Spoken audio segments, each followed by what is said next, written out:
Hello lovely Flosstube friends, welcome back to my channel. My name is Lauren, also known as Cross Stitch Bunny here on YouTube and over on Instagram. Today's the 1st of October and this is my September Stitchy roundup covering the entire month of September because I did not do any mid-month update on my stitching.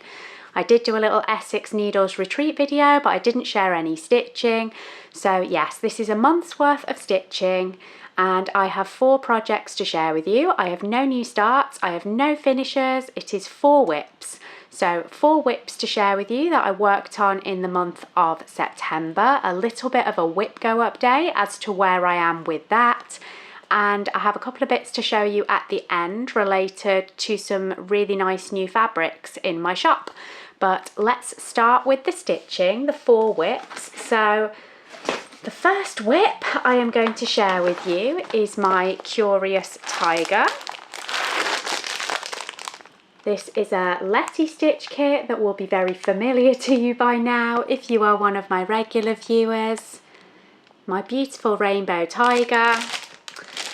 This is, as I said, a Letistitch kit and it's stitched on 16 count like Easy Guide Ada that came with the kit and all the kit threads, which are anchor. And this is my current progress. I was just debating whether to take it out of the hoop. I'm not going to, but I have had to move my hoop over slightly and you can see it is just covering some of my stitching, but basically nothing too exciting. It's just covering like the outer margin of the background that I've stitched. So I will not bother taking him out of the hoop, but I had to move it because I was trying to work more over to this top corner. I don't think I've quite made it yet, but I'm getting closer to being all the way over here, which is lovely. So yeah, you can really see now the size of the thing really in terms of its width. Lengthwise, I will have to move the hoop one more time to get down to this bottom bit because I can't quite fit it in this frame. This is a size 4 nudge that I'm stitching in, but I hope that you can see a little bit of progress. I have stitched for 5 hours on this in total in this month. It was a whip go goal piece, so my whip go called for 5 hours on something full coverage. I don't have that many full coverage projects. So this is the one that I picked up. So yes, this has had 5 hours of work. And I've been doing a lot of gap filling, which is what I say every time I show you this. I'm like, I've been filling in the gaps, but it's true because when I started out, I was sort of jumping all over the place. I've been going back in, filling in more and more gaps. I love how he is looking at this point. Just absolutely beautiful. The colours in this are stunning. It is such a fun stitch to work on. So 5 hours on Curious Tiger. That ticked off my whip go goal to do full coverage for 5 hours. My second whip go goal for the month of September was to stitch for 5 hours on something seasonal. So I'm just putting away as I go today. Otherwise I'm going to get in a terrible mess. 5 hours on something seasonal. I have sort of cheated with this a little bit. When I put down something seasonal, I think my thought process when I set up my whip go board is I work on something seasonal to when it's called, i.e. if it's called in September, I should be working on something that's like September seasonal, so like an autumn piece. However, I didn't have any sort of either spooky Halloween or autumn pieces on the go, and I really did not want to start a new whip just to fulfill a whip go goal, so I thought I will just work on anything that's seasonal and it doesn't matter what season it is. So I picked up my Spring Awakens. This is a Summer House Stitchworks piece. It is a set of 4 seasonal patterns. I have already stitched the winter season and I was part way through spring, so I thought I'll pick up this existing whip, try and get it closer to a finish. This is what it's currently looking like. I haven't quite met the 5 hour goal, so as it stands, if I have a little look at my notes, in the month of September, I have managed to stitch for 3 hours and 40 minutes on this whip. So going into October, I need to do another 1 hour and 20 minutes on this particular whip, and that will take me to completing that goal, and I can tick it off. So yes, I'm having like a little bit of a carryover. The majority is complete, but I've got an hour and 20 minutes to put into this to actually tick off that September goal. So if we just have a closer look, this is what my stitching is looking like. The little bird here is still headless at the moment, and the tip of his tail needs to be done in the gold. But I've made a start here on the little umbrella that is over the bird, and I have finished this blue column of stitching here, which is the entire height of the piece. So that really gives you a good idea of what is left to stitch. I've basically got to fill in everything to there and down to here. So I'm definitely more than halfway. You can see that I have definitely done more than half of this. It is getting closer to a finish. And with this just being the 3 colours to stitch between, and everything's quite blocky, you know, everything blue, gold, pink, blue, gold, blue, I can just pick one colour at a time and just stitch and stitch and stitch. So it's quite a fast piece to come together when I actually pick it up to work on. This is being stitched on, I think it's a 32. I think it's a 32 count. Let's have a little look, is it? It is one of my prints. No, it's not got the details printed on it, but I'm pretty sure this is a 32 count, and it is the stone washed even weave that I sell on my Stitch Bunny shop. It may look white on the camera, but it is sort of like an off-white with like gentle mottling patches. Very neutral. I do like this fabric a lot. If you just don't want to use completely plain white, it is a nice one. So yes, that is my Summer House Stitchworks piece, and this is being stitched with Royal Broidery. I am stitching all 4 on one. So if I just unravel this, if I can, take my little clip off. I can probably show you winter, although it will be terribly wrinkled at this point. Oh, I struggle with this. There, you can just about see it. I've not got enough hands. I need a 3rd hand to make this work, don't I? There is my winter piece. So winter is already done there. We'll get there. Winter is already done there. I think that's as good as I'm going to get it. Winter is already done there in the bottom. And I've got spring up here. So it will be spring here. Summer will sit here. Then autumn will be down here next to winter. So yeah, all 4 pieces will be stitched on one, so it can just be framed as one large piece, or maybe turned into a wall hanging or something. I don't have that much sort of surface area space in my home for displaying things on like little stands and things like that. Yes, every available surface in my home for display purposes already has ample stuff on it, as it were. So yes, I know that a lot of people that stitch like seasonal sets like this will maybe stitch them all and back them onto board, and then they can have a little easel and like swap them out, things like that. I've got a lot more wall space than I have surface space. So when I started this, I started it with that in mind and decided to do them as one piece that can potentially all be framed, just in one big frame. So that is that one. So that is sort of the Whip Go goals that I had for September and where I got to with them. Whip Go has actually been called for next month. So my Whip Go goals for next month are number 17 and number 8. Number 17 for me is 5 hours on a full coverage. I'll probably pick up Curious Tiger again for that, and also 5 hours on any animal themed whip. So I mean, I could stitch on my Curious Tiger for 10 hours and it would cover both of those goals. It's an animal and it's full coverage. Or I could do my 5 hours on my tiger and pick up any number of whips for my number 8 goal, because I have so many animal whips on the go. I always have animal themed whips to work with, so I'm not sure what I will pick for that yet. Other goals that are currently being carried are a goal to FFO something, and a goal to FFO something. So going into this month, I've got 2 5-hour stitching goals, 2 goals to FFO, and 1 hour 20 minutes to finish on my September goal that didn't quite make it over the finish line. In September, I did need to catch up on an earlier whip go goal to finish doing a little bit more stitching on my Mill Hill buttons and birds piece.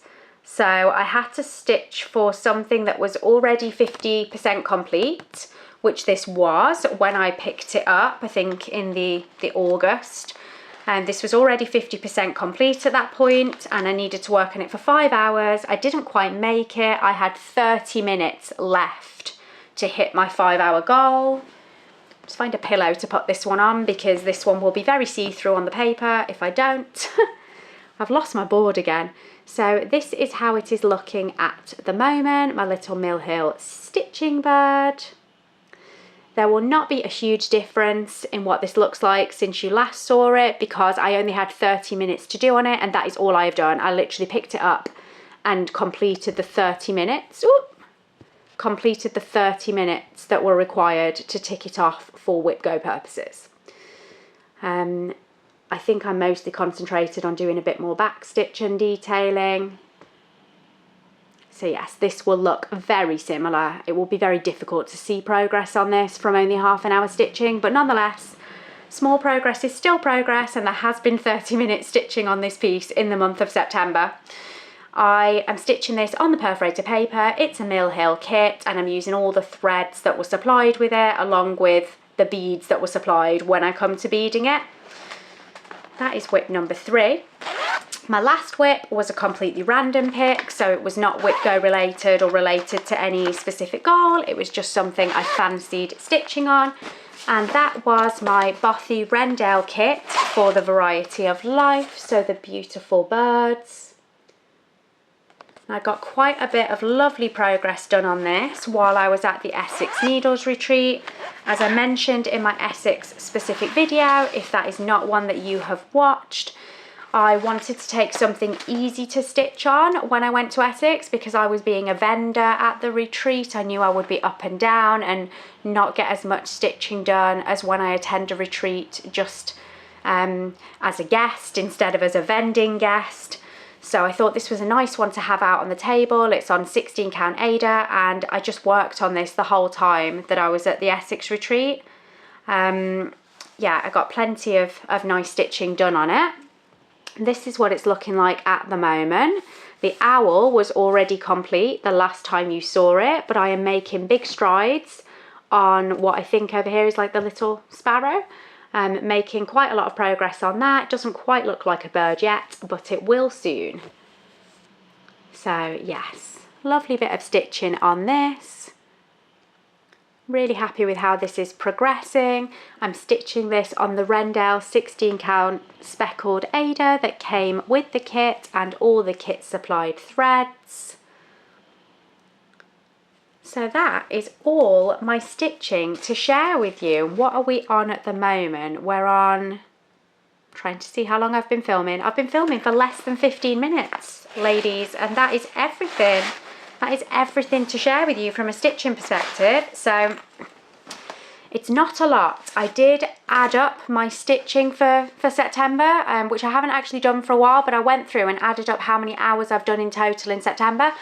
And that is about 12.5 hours stitching, which is very, very low for me.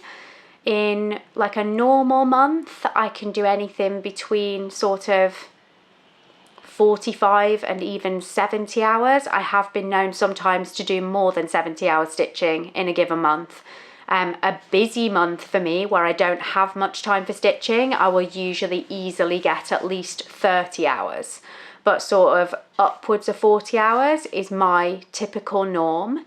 So to have done only 12.5 hours stitching in an entire month is sort of unheard of for me. If you look at my little scribbly notes here, because I track my stitching days just on one of these sort of tear out pads, and then I transfer it to my nice diary and write it up at the end of each month. but you can see like all these days that just say NA, as in not applicable, I have not stitched. There are so many days where I did not stitch whatsoever in this month, and the days where I did stitch, you know, I've got like 25 minutes, like the maximum I've sort of sat down and stitched is an hour. And there are so many days that were blank where I didn't stitch. I'm not really sure what the reason for that is, if I'm honest. Like at the very beginning of September, I was busy because I was getting ready for the retreat. So it kind of makes sense to me that for the first week or so, I did not get much stitchy time because I was doing a lot of shop preparation. However, since the retreat has been and gone, there have been so many days in this later half of the month where I have just not stitched, and it's not that I didn't actually have the time to. I have just found myself filling my time with other things, and I've been thinking to myself, like I'll get up every morning and be like, oh, I'll squeeze in some stitching today, I'll get some stitching done, and then it's just not happened, and I'm not really sure why. And there have been plenty of opportunities for me to sit down and do it. You know, I have been busy doing housework, doing other bits, things to do with children, things to do with dogs, but there have been plenty of moments where I could have easily sat down for an hour or 2 hours. My evenings, I usually sit and stitch in front of the television, and for some unknown reason, when I've got to that point of being able to sit and stitch, I've just not wanted to. Like sometimes I've put the stitching out on my Lowry stand, and then I've just ended up sitting and watching the telly with Adam and not actually stitching at the same time. There have been afternoons where, again, I've pulled my stitching out. I've had a quiet spot in the afternoon where I could have done a good hour or two, and instead I've literally done nothing. Sometimes I have laid down on the sofa and decided to use the time to take a nap. I'm just not sure what is going on with my stitchy bug.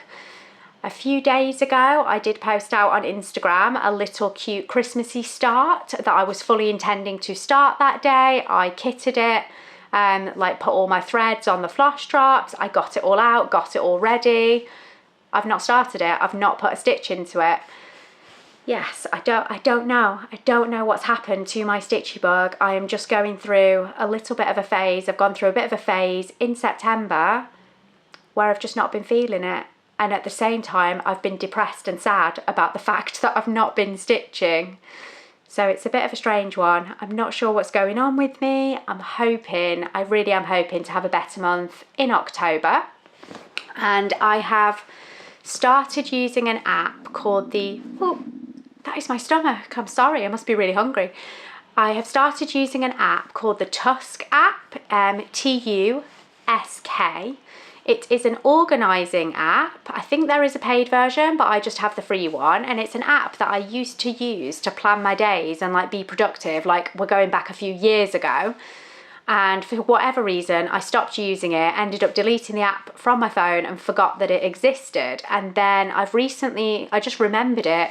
It took me ages to remember what the name was, but I refound it, rediscovered it, and I've reinstalled it onto my current phone.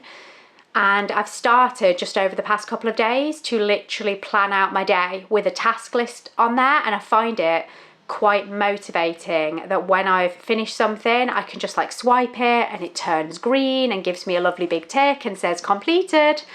And I've started planning out my weekdays by having like a big to-do list basically on this app, so I can tick things off as I go and feel really productive for the day. So I've got everything on there. You can set it up to have recurring things. So things like doing the kids' school run in the morning, picking them up in the afternoon, any sports clubs that I need to take them to, or swimming lessons. I've got those on there as tasks, like take them to this, take them to that, take them to school, pick them up from school, cook dinner for everyone. Just like everything is on there as tasks, and do my dishwasher, do the laundry, clean this room, clean that room, squeeze in a home workout. I've got like all these things that you don't really need a task list for because they're just daily life, but I've just felt really unproductive for the past few weeks. So I've set out my list. Some things are recurring, so they're now on there every day. And then if I've got any specific daily things that I want to do that are you know, random one-off things that I need to do, I can just add them onto there. But one of the things that I have included on my task list is to cross stitch. I've actually put it down on there as essentially a daily chore that I need to do, not because my stitching is a chore, but just because I don't know what has happened to my bug, but something has happened. And I think the more days that you go without stitching or without doing something, the harder it can be to start again. Even if it's something that you enjoy and you want to be doing, it can be hard to restart and sort of get your rhythm back. So my hope is that by using this app and having it on there as a daily task, that I will actually just sit down. I've not put a time on it or anything like that. I've not said I have to do it for a set amount of minutes or stitches, nothing. I have literally just stuck it on there that if I want to tick off all my stuff for the day, one of the things I need to do is sit down and cross stitch, even if it is for 10 minutes at a moment. Like at the moment, I will take that as an absolute win, because even doing 10 minutes a day will be way more than I've been doing on a lot of days, which has been 0. So yes, I have babbled on a fair bit. Have I got anything else to share with you? I do. So my time at Essex was really fun. I have mostly updated the website now. I've not taken down the warning about stock levels maybe being out, but for the vast majority of things, I have now fixed it all and done it all. There's just a few of my fabrics that I need to upload. And these are some of the Halloween fabrics that I took to the Essex retreat. I sold quite a few of them, but I still have quite a few available.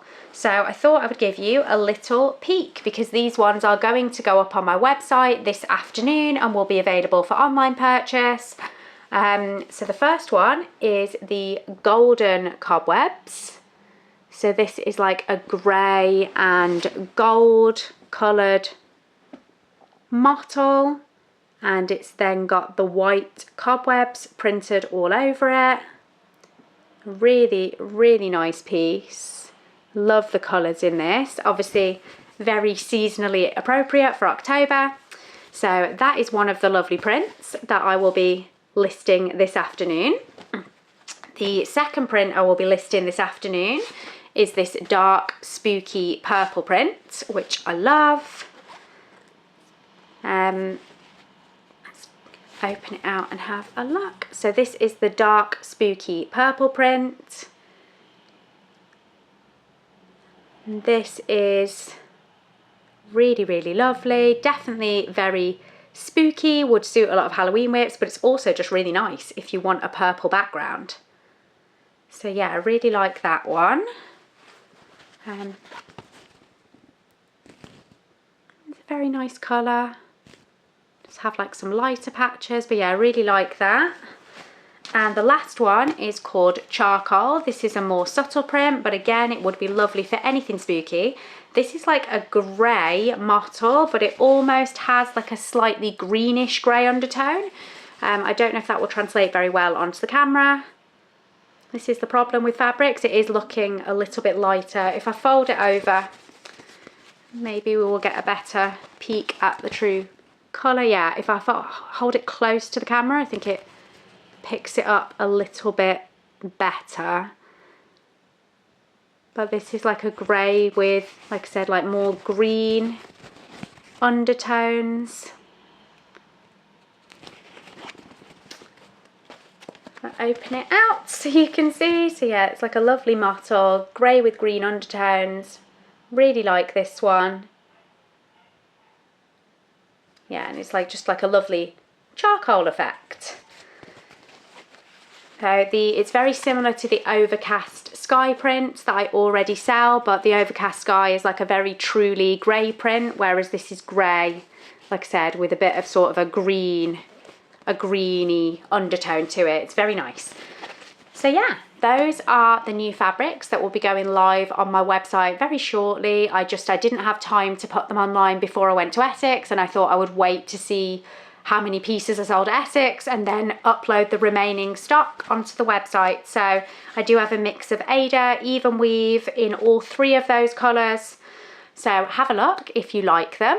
I also will be uploading some Halloween themed whip bags. Again, I took a bunch of those to Essex that had not previously been on my website because they were new.